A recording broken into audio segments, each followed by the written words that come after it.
I was 28 years old, standing in the center of my own engagement party in a borrowed dress I could barely afford, when my fiancé's ex-girlfriend burst through the door screaming that I was a homewrecker who had stolen the love of her life.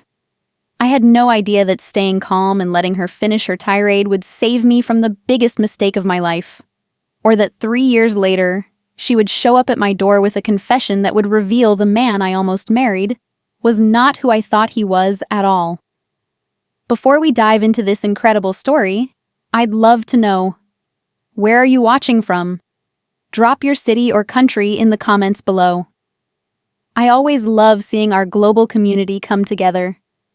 If you enjoy stories about betrayal, redemption, and the unexpected friendships that save us from disaster, make sure to hit that like button right now and subscribe to our channel so you never miss these inspiring true stories. Now, let me take you back to that humid Saturday evening in June 3 years ago, when I was just a hopeful young woman planning a wedding I couldn't afford to a man I thought I knew completely. My name is Maya Chen, and at 28, I was working as a medical translator at County General Hospital, a job that paid just enough to cover my half of the rent in the apartment I shared with 2 roommates in a neighborhood that real estate agents generously called up and coming. I had graduated from nursing school 5 years earlier with a mountain of debt and dreams of becoming a pediatric nurse, but life had other plans. My mother had gotten sick during my final year of school, and I'd dropped out 3 months before graduation to care for her full-time. By the time she passed away 2 years later, my student loans were in default, my clinical skills were rusty, and the nursing programs I contacted told me I'd have to start over almost from scratch. So I took the translator job because I spoke Mandarin fluently, thanks to my grandmother who had raised me after my father left, and my mother started working 3 jobs to keep us afloat. The hospital work was steady but emotionally draining. I spent my days translating between terrified patients who barely spoke English and overworked doctors who barely had time to listen. I saw families torn apart by medical bills they couldn't pay, children suffering because their parents couldn't understand treatment instructions, elderly patients dying alone because the hospital couldn't reach their families. Every day reminded me of my own mother's final months, when I had struggled to understand her diagnosis, to advocate for her care, to make sure she wasn't just another case file in an overwhelmed system. I had failed her in so many ways, and now I spent my days trying to make sure other families didn't experience the same helplessness and confusion that had defined our last months together. I lived simply because I had no choice.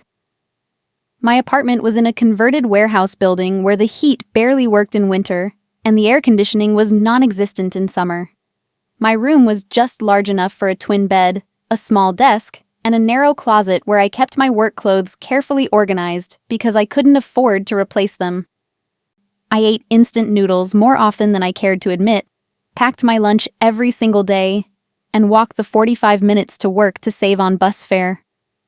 My one indulgence was sending money to my younger brother Danny every month so he could stay in community college and not end up like me, stuck in a job that paid the bills but crushed your soul a little more each day. I had met Marcus Richardson 6 months before the engagement party, and he had seemed like a miracle walking into my ordinary life.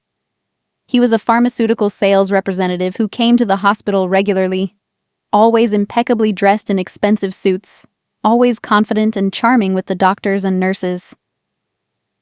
He had noticed me one afternoon when I was translating for an elderly Chinese woman whose daughter was crying because she couldn't afford her mother's cancer medication. Marcus had waited until I finished, then approached me with a warm smile and asked if I'd like to get coffee sometime. I had been so surprised that someone like him would notice someone like me that I'd actually looked behind me to see if he was talking to someone else. Our courtship had been a whirlwind that left me dizzy and disbelieving. Marcus took me to restaurants I'd only read about in magazines, bought me clothes that actually fit properly and didn't come from thrift stores, and treated me like I was something precious and rare. He told me I was beautiful, intelligent, and deserving of so much more than the life I was living. He said he admired my dedication to my work, my sacrifice for my family, and my strength in the face of hardship.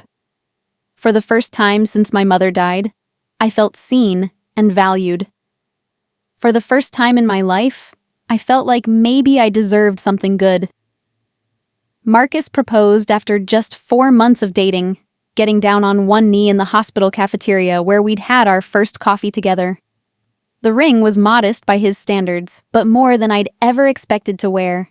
And when he slipped it onto my finger, I cried with a mixture of joy and disbelief that this was really happening to me.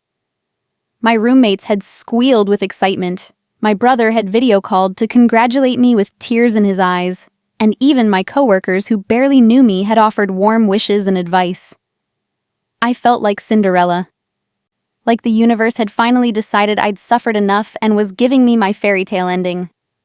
The engagement party had been Marcus's idea, though he'd made it clear from the start that we needed to keep costs reasonable since we were saving for the wedding. I had offered to help pay, but he'd insisted that as the man, he should handle it, though he'd asked me to coordinate everything since he was so busy with work. So I had spent weeks planning a party at a community center I'd gotten for a discount through a hospital connection, making decorations by hand, coordinating a potluck where guests would bring dishes to share, and creating a playlist on my laptop instead of hiring a DJ. I'd borrowed a cream-colored dress from one of my roommates because I couldn't justify spending money on something I'd wear once. And I'd done my own hair and makeup using tutorial videos I'd watched on my phone. The party was small, maybe 40 people total, mostly Marcus's friends and colleagues with a handful of my coworkers and my brother who'd taken a bus from his college town to be there. Marcus had been oddly vague about his family, saying his parents were traveling and his sister had a conflict, but he'd assured me they were thrilled about our engagement and couldn't wait to meet me properly at the wedding. I had felt a small flutter of concern about that, about how little I actually knew about his life before me, but I'd pushed it aside. He loved me. He'd chosen me. And that was all that mattered. The party had been going well for about an hour. People were eating, laughing, and congratulating us. Marcus was holding court with a group of his colleagues, telling a story that had them all laughing, and I was refilling the punch bowl when I heard the door slam open with such force that the sound echoed through the entire room. Every conversation stopped. Every head turned. And there, framed in the doorway like an avenging angel, stood a woman I'd never seen before, but somehow knew immediately was about to change everything. She was beautiful in a way that made my borrowed dress and drugstore makeup feel even more inadequate than usual. Her hair was professionally styled, her dress was designer, and even in her obvious distress, she carried herself with the kind of confidence that came from never having to worry about money or status or whether you belonged. Her eyes swept the room until they landed on Marcus, and the expression on her face was a mixture of betrayal, rage, and something that looked almost like vindication. "You absolute bastard," she said, her voice cutting through the silence like a knife. "You told me you needed space. You told me you weren't ready for commitment. You told me we'd work things out after you figured yourself out." She started walking toward us, her heels clicking on the linoleum floor, and I watched Marcus's face drain of color. "And here you are, engaged to her. How long, Marcus? How long were you with her while you were still sleeping in my bed? While you were still using my credit card? While you were still telling me you loved me?" I felt the room spinning, felt my hands go numb, felt something cold and heavy settling in my stomach. Marcus stepped forward, his hands raised in a placating gesture, his face arranged in an expression of concern that I suddenly realized I'd seen before, when he was smoothing over problems at work or explaining why he couldn't help with party expenses. "Jessica, please, you're upset and you're not thinking clearly. This isn't the time or place for this conversation." "Don't you dare," Jessica said, her voice rising. "Don't you dare try to manage me like I'm one of your stupid doctors you need to manipulate into prescribing your drugs. I loved you, Marcus. I supported you when you lost your job. I paid your rent when you were broke. I believed you when you said you just needed time to figure things out. And the whole goddamn time, you were planning your escape route with her." She turned to look at me, and I saw tears streaming down her face. "Did he tell you he was living with me until 3 months before he met you? Did he tell you I paid for his car, his clothes, his fancy dinners? Did he tell you he proposed to me twice and backed out both times because he said he wasn't ready?" I couldn't speak. My throat had closed up completely, and I was aware of every single person in the room staring at us, their faces reflecting shock, pity, and uncomfortable fascination. I wanted to run, to disappear, to wake up from this nightmare, but my legs wouldn't move. Marcus was saying something, his voice smooth and reasonable, explaining that Jessica was his ex-girlfriend who'd become unstable after their breakup, that she'd been stalking him, that she couldn't accept that he'd moved on. But I wasn't listening to him anymore. I was watching Jessica's face, seeing the genuine pain and betrayal there, and something in my gut was telling me that she was telling the truth. "I'm not crazy," Jessica said, her voice breaking. "I'm not unstable. I'm just a woman who wasted 3 years of her life on a man who used me and then threw me away when someone better came along." She looked at me again, and this time there was something almost like pity in her eyes. "I don't blame you. I'm sure he's been wonderful to you. I'm sure he's made you feel special and chosen and like you've won some kind of prize. That's what he does. He finds women who are vulnerable, who don't have much, who are so grateful for his attention that they don't ask too many questions. And then he takes and takes and takes until there's nothing left. And then he moves on to the next one." "That's enough," Marcus said. His voice sharp now, the smooth veneer cracking. "You need to leave, Jessica. Now.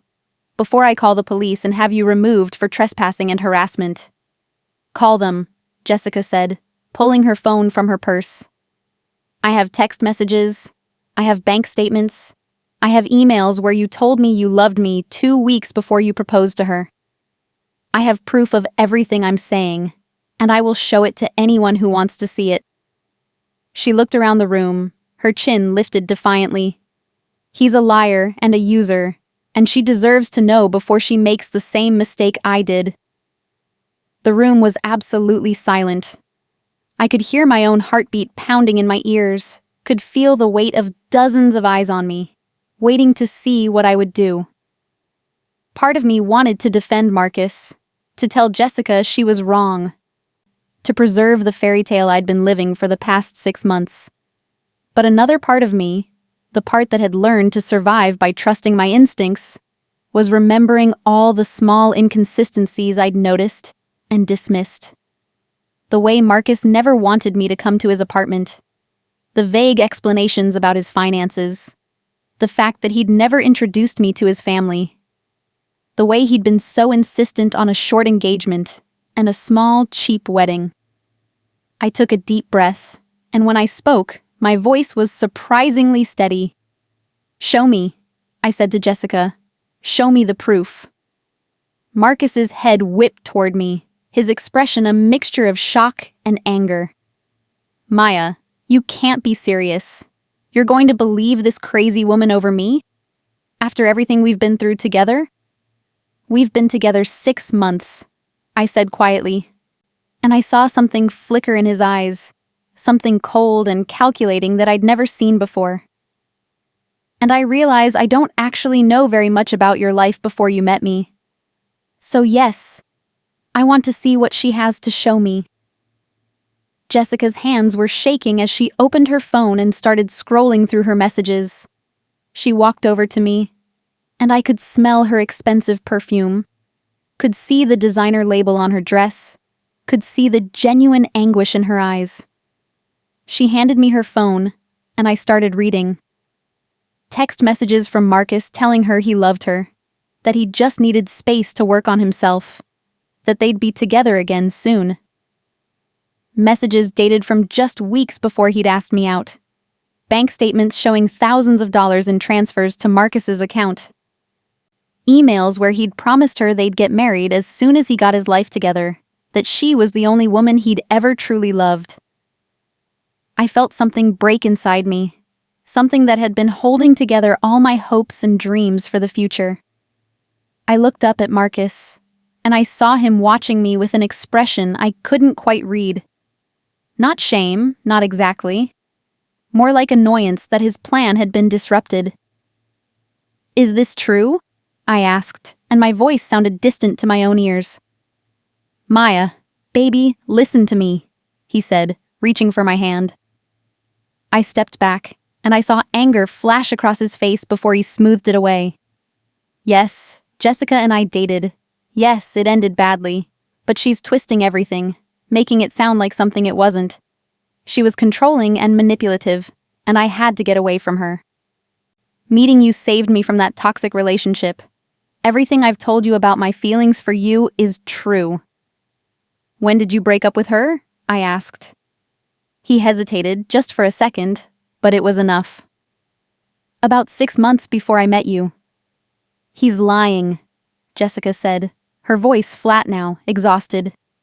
"We broke up 3 months before he met you, and only because I finally kicked him out when I found out he'd opened a credit card in my name. I filed a police report. I can show you that too."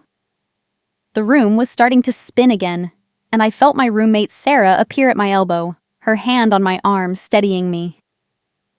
"Maya, let's go outside," she said gently. "You don't have to do this here." But I did have to do it here, I realized. Because if I left now, if I ran away from this confrontation, Marcus would follow me and smooth everything over with his practiced charm and reasonable explanations. He'd convince me that Jessica was lying or exaggerating or mentally unstable. He'd make me doubt my own instincts and judgment, and I'd end up married to a man I didn't really know, living a lie that would eventually destroy me the way it had clearly destroyed Jessica. "I believe you," I said to Jessica, and I saw relief wash over her face, followed immediately by fresh tears. "I'm sorry he did this to you. I'm sorry I was part of hurting you, even though I didn't know I was." "You didn't do anything wrong," Jessica said, her voice breaking. "I just couldn't let him do it again. I couldn't let another woman go through what I went through. I know I look crazy right now, crashing your party like this, but I didn't know how else to warn you. He's blocked me on everything, and I knew if I tried to contact you privately, he'd find out and stop me." I turned to Marcus and I pulled the engagement ring off my finger. My hand felt strange without it, lighter and somehow more my own. "We're done," I said simply. "I want you to leave." "You're making a huge mistake," Marcus said, and now the mask was completely gone. His face was hard and cold, his voice sharp with anger. "You think you're going to do better than me? Look at you, Maya. You're nobody. You have nothing. I was the best thing that ever happened to you, and you're throwing it away because of some bitter ex-girlfriend's lies." "Get out," Sarah said, stepping forward, and I was grateful for her presence, for the way she positioned herself between Marcus and me. "Now, before we call the police." Marcus looked around the room, seemed to realize that everyone was staring at him with expressions ranging from disgust to contempt, and grabbed his jacket from a chair. "You'll regret this," he said to me, his voice low and mean. "You'll spend the rest of your mediocre life wondering what could have been." Then he turned and walked out, slamming the door behind him with the same force Jessica had used when she'd entered. The silence that followed was deafening. I stood there in my borrowed dress, holding my former engagement ring in my hand, feeling like the floor had dropped out from under my entire life. Then Jessica stepped forward and wrapped her arms around me, and I felt her shaking with sobs. "I'm so sorry," she kept saying. "I'm so sorry I had to do it this way. I'm so sorry." "Thank you," I whispered, and I meant it. "Thank you for saving me." The party ended quickly after that. People left in small groups, offering awkward condolences and sympathetic looks. My brother stayed to help clean up, his young face tight with anger at Marcus and concern for me. Sarah and my other roommate Lisa packed up the decorations and leftover food while I sat in a folding chair and tried to process what had just happened.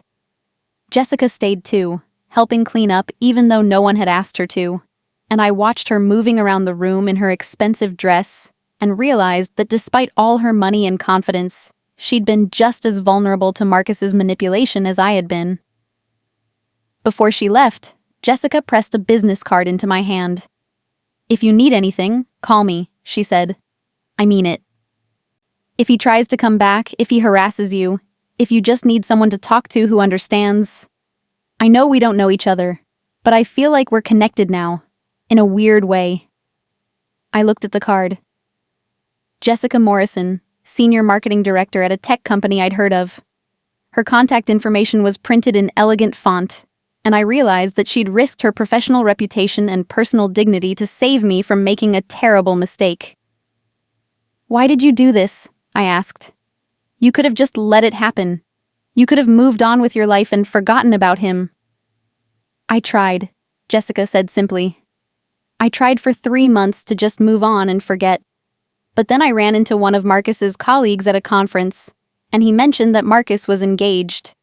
He showed me a photo from Marcus's social media, and I saw you standing next to him looking so happy and hopeful, and I just couldn't. I couldn't let him do to you what he did to me. I couldn't live with myself if I didn't at least try to warn you." After everyone left, I sat alone in the empty community center surrounded by half-deflated balloons and folded tables, holding my phone and staring at the ring that had represented all my hopes for the future. Sarah came and sat next to me, not saying anything, just being present. "I'm such an idiot," I finally said. "You're not an idiot," Sarah said firmly. "He was a skilled manipulator who targeted you because you were vulnerable. That's not your fault." "I should have seen it," I said. "I should have asked more questions. I should have trusted my instincts when things felt off." "Maybe," Sarah said. "But you were also lonely and tired and desperate for something good in your life. That's human, Maya. That's not a character flaw." I went home that night and cried until I couldn't cry anymore. I cried for the future I'd lost, for the humiliation of having my private life exposed in front of 40 people, for the realization that I'd been so desperate for love that I'd ignored obvious red flags. But underneath the grief and embarrassment, there was also a strange sense of relief.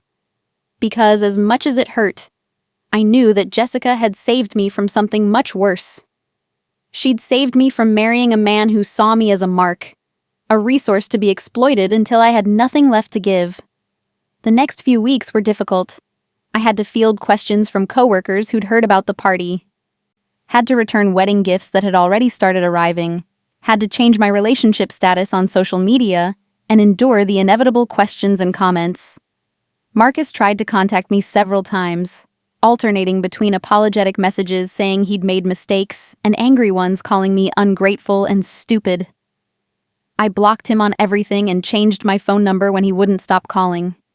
Jessica checked in on me regularly, sending kind messages and offering support. We met for coffee a few times, and I learned more about her relationship with Marcus. She'd met him when he was genuinely struggling, had helped him get back on his feet, had believed his promises about their future together. She'd ignored her friends' warnings that he was using her, had made excuses for his behavior, had convinced herself that her love and support would eventually transform him into the partner she deserved. It had taken her 3 years and thousands of dollars before she'd finally accepted that he was never going to change. The worst part, Jessica told me over coffee one afternoon about a month after the party, wasn't even the money. It was realizing that everything I thought we had was a lie, that he never actually loved me, that I was just convenient and useful until I wasn't anymore. "How did you get past it?" I asked. "Therapy," Jessica said with a wry smile. "A lot of therapy, and time, and forcing myself to remember that his actions say everything about who he is, and nothing about who I am or what I'm worth." I took her advice and started seeing a therapist, using the employee assistance program at the hospital that I'd never thought I needed before. Dr. Patricia Chen was a kind woman in her 50s who helped me understand that I'd been carrying trauma from my mother's death and my family's financial struggles, and that trauma had made me vulnerable to someone like Marcus. She helped me see that my worth wasn't determined by whether someone chose to love me, and that I deserved better than settling for crumbs of affection from men who saw me as a convenience rather than a partner. The months passed, and slowly, I started to rebuild my life. I focused on my work, started taking online classes to finish my nursing degree, spent time with my brother and roommates, and learned to be comfortable being alone. Jessica and I developed an unlikely friendship, bonding over our shared experience and mutual understanding of what we'd survived. She introduced me to her friend group, successful professional women who welcomed me despite my obvious financial differences, and I started to see that there were different ways to measure success and worth beyond money and status. 3 years passed. 3 years of hard work, personal growth, and slow healing. I finished my nursing degree, passed my licensing exam, and got a job as a pediatric nurse at a children's hospital across town.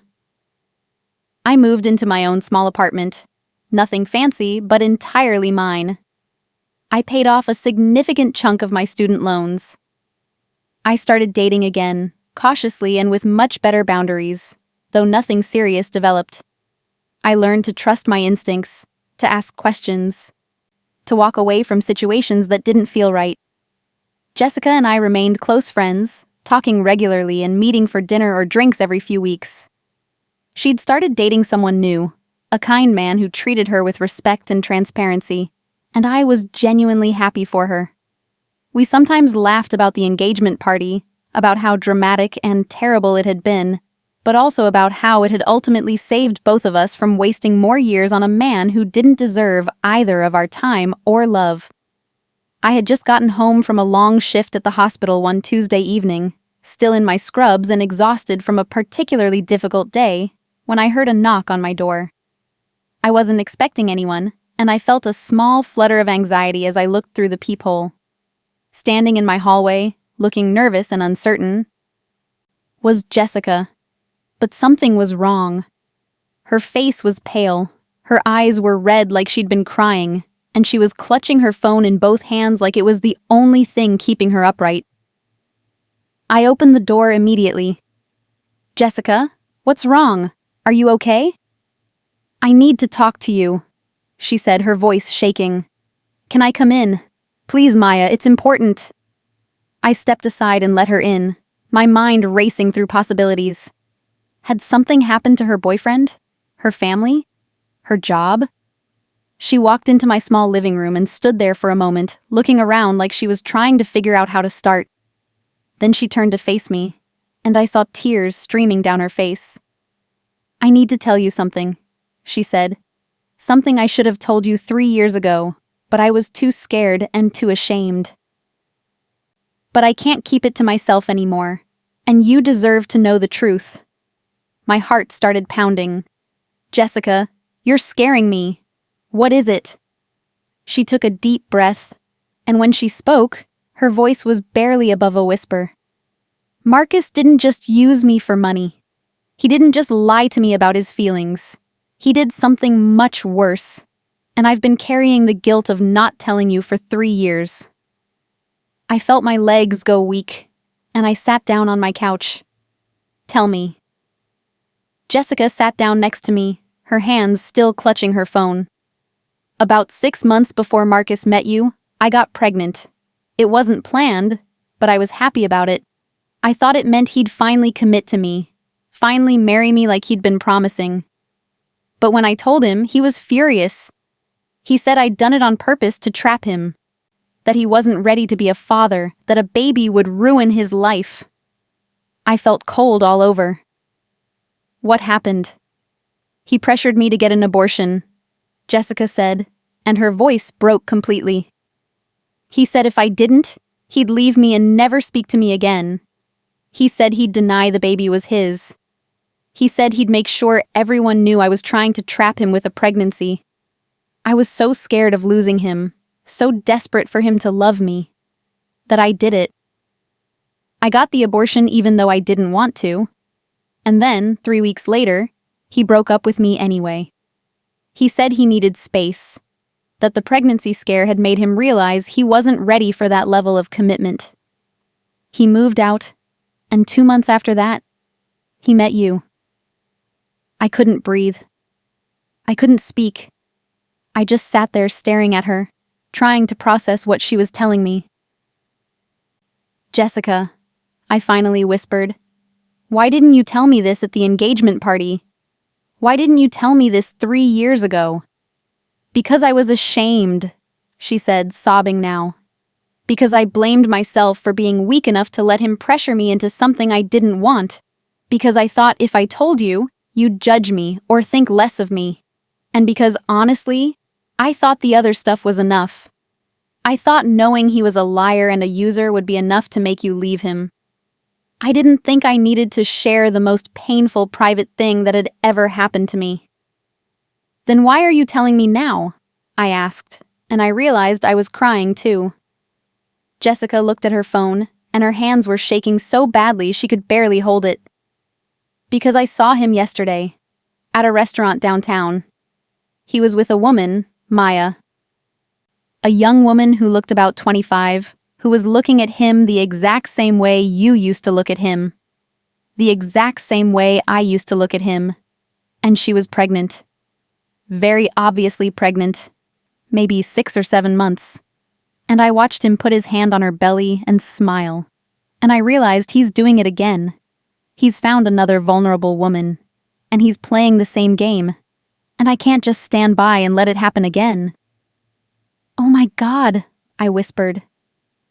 I followed them when they left the restaurant, Jessica continued. I know that sounds crazy, but I had to know. I had to see if my instincts were right. And I watched them go into a building downtown, one of those new luxury apartment complexes. I waited outside for an hour, and when they came back out, they were arguing. I couldn't hear everything, but I heard enough. She was saying something about doctor's appointments and insurance, and he was telling her not to worry, that he'd take care of everything. And the way he said it, Maya, the tone of his voice, it was the exact same way he used to talk to me when he was lying. Did you talk to her? I asked. I tried, Jessica said. I approached them on the street, and I said I needed to speak to the woman privately. Marcus recognized me immediately, and his face went white. He told her I was a crazy ex-girlfriend who was stalking him, that she should ignore me. She looked scared and confused, and she let him pull her away. But before they left, she looked back at me, and I saw something in her eyes. Recognition, maybe, or fear, or both. And I knew I couldn't just let it go this time. I couldn't live with myself if I didn't at least try to warn her the way I warned you. So what do you want to do? I asked.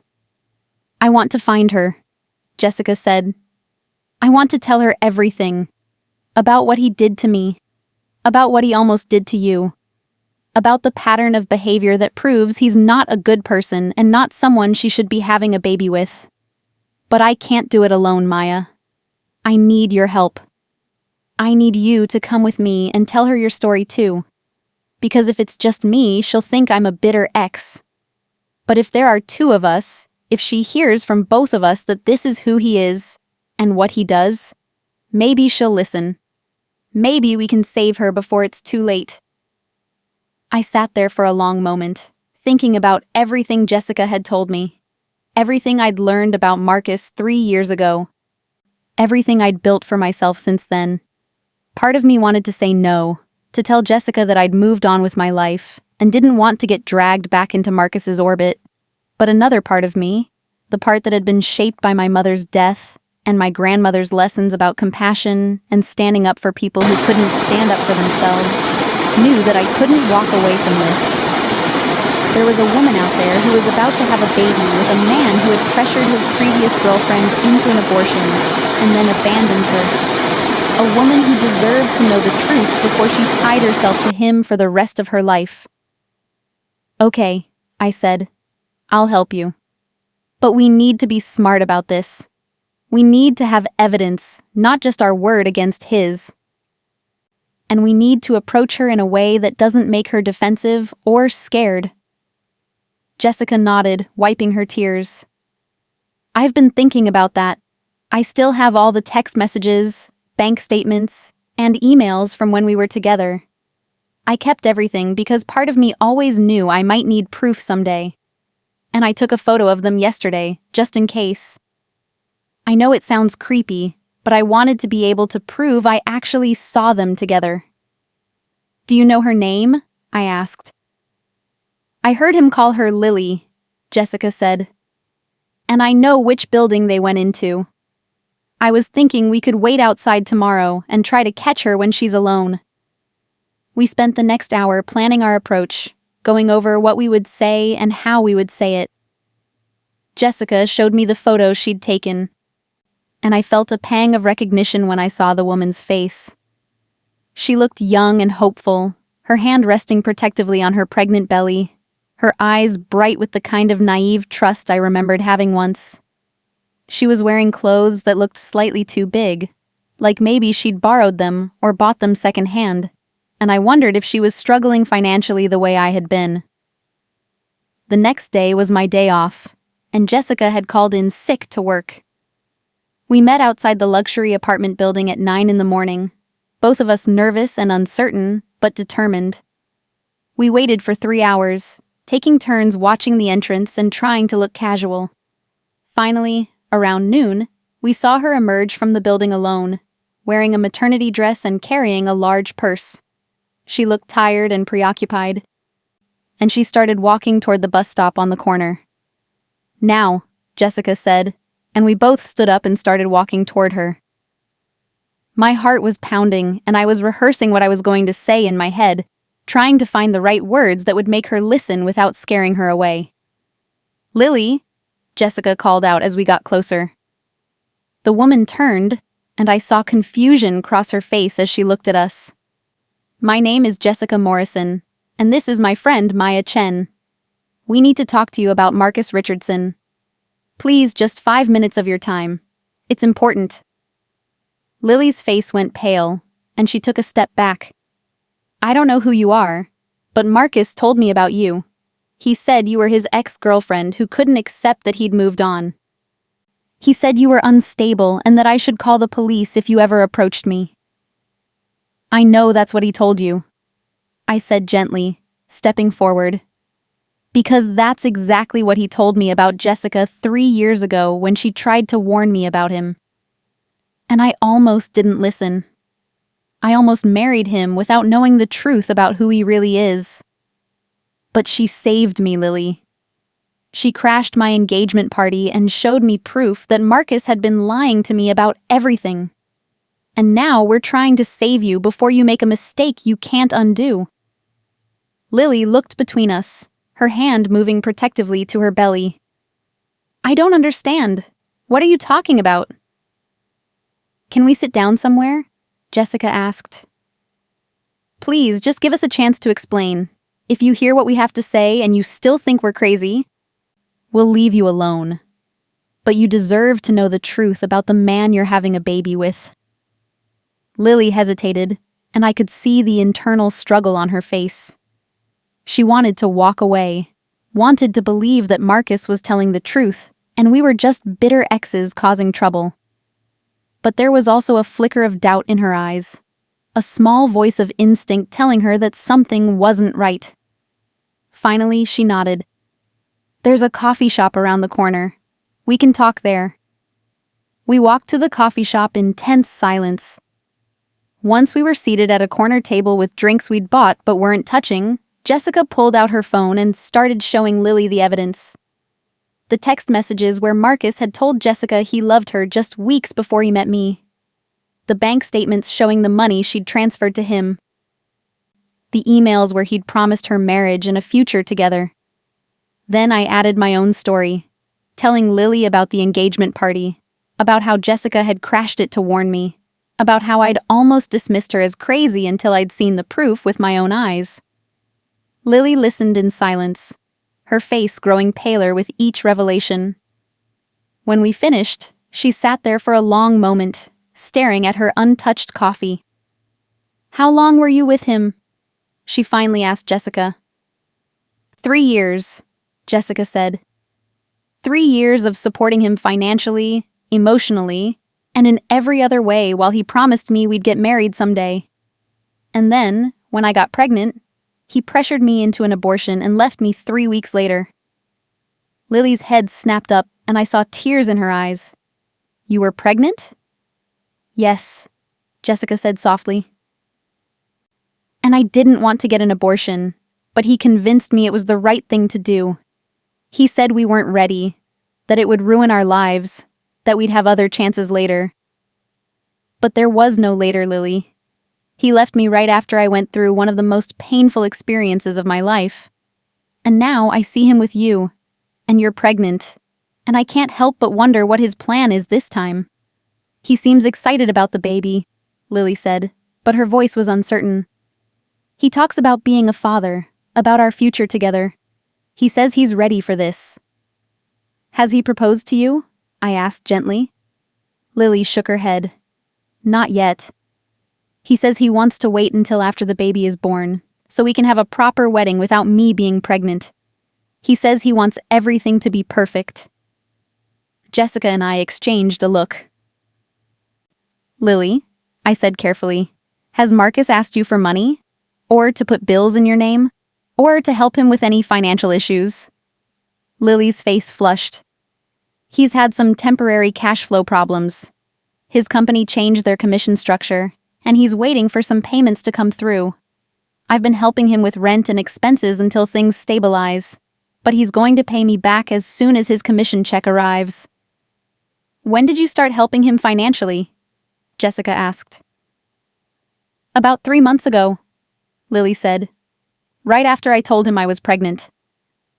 The three of us sat in silence for a moment, and I watched Lily's face as the truth started to sink in. Her eyes filled with tears, and her hands moved to her belly in a protective gesture that broke my heart. "I'm such an idiot," she whispered. I knew something felt off. I knew it didn't make sense that a successful pharmaceutical sales rep would need me to pay his rent, but he was so convincing, and I wanted so badly to believe him. "You're not an idiot," I said firmly. "He's a skilled manipulator who targets vulnerable women. That's not your fault." "What am I going to do?" Lily asked, and she was crying openly now. "I'm 7 months pregnant with his baby. I've been supporting him for months, and I've used up most of my savings. I don't have family I can turn to. I'm completely alone in this." "No, you're not," Jessica said, reaching across the table to take Lily's hand. "You have us now. We're not going to let you go through this alone." And that's how it started. That's how 3 women who had been targeted and manipulated by the same man formed an unlikely alliance to support each other and make sure none of us faced the consequences of his actions alone. Over the next few weeks, Jessica and I helped Lily extricate herself from Marcus's grip. We were there when she confronted him and told him she knew the truth. We were there when he tried to manipulate her into staying, using the same tactics he'd used on both of us. We were there when she packed up her belongings and moved out of the apartment she'd been paying for. And we were there when she filed for child support and legal custody arrangements, making sure he couldn't just disappear when the baby was born. Marcus tried to contact all 3 of us at various points, alternating between apologies and threats, promises and accusations. But we stood firm, supporting each other and refusing to engage with his manipulation. We shared our evidence with each other, compared notes on his patterns and tactics, and helped each other stay strong when he tried to worm his way back into our lives. Lily gave birth to a beautiful baby girl 2 months later, and Jessica and I were both there in the hospital, holding her hand and cheering her on. Marcus showed up at the hospital and tried to play the devoted father, but Lily calmly informed him that he could have supervised visitation once the paternity test was complete, and child support was established.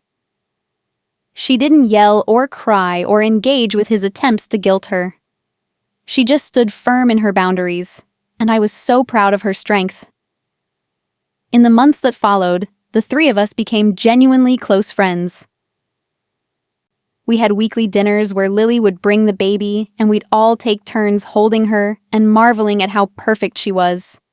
We celebrated each other's victories and supported each other through challenges. Jessica got promoted at work and started a nonprofit to help women escape financial abuse. I got accepted into a graduate program to become a nurse practitioner. Lily went back to school to finish her degree and started building a career that would support her and her daughter. And Marcus?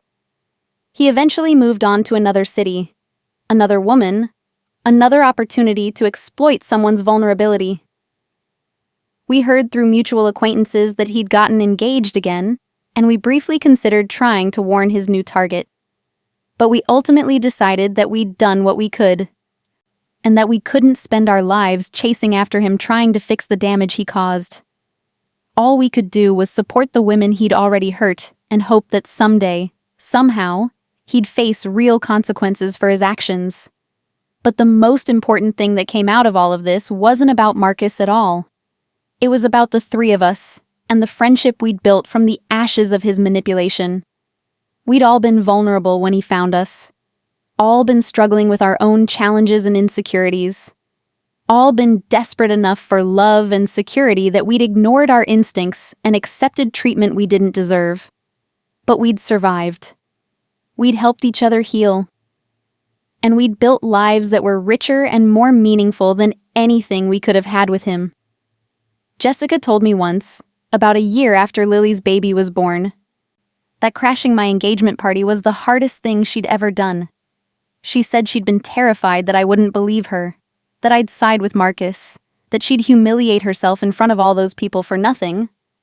But she also said it was the best decision she'd ever made, because it had led to our friendship, and to saving Lily, and to all three of us finding strength we didn't know we had. I thought about that conversation often in the years that followed. I thought about how one act of courage, one decision to speak truth even when it was terrifying and uncomfortable, had changed all of our lives. Jessica could have stayed silent, could have protected herself from embarrassment and confrontation, could have let me marry Marcus without knowing the truth. But she hadn't. She'd risked her dignity and reputation to save a stranger from making the same mistakes she had. And that act of compassion had rippled outward, creating a chain of support and healing that had touched all three of our lives. Now, 5 years after that engagement party, I'm a nurse practitioner at a community health clinic, working with underserved families and making sure they get the care and support they need. Jessica runs her nonprofit, which has helped hundreds of women escape financial abuse and rebuild their lives. And Lily is a social worker, using her own experience to help other single mothers navigate the challenges of raising children alone. We still have dinner together every week, and Lily's daughter, who's now 3 years old, calls us both auntie and doesn't understand why that makes us cry happy tears every single time. I never did get my fairy tale wedding or my perfect romance. But I got something better. I got genuine friendships built on mutual support and understanding. I got a career that fulfills me and lets me help others.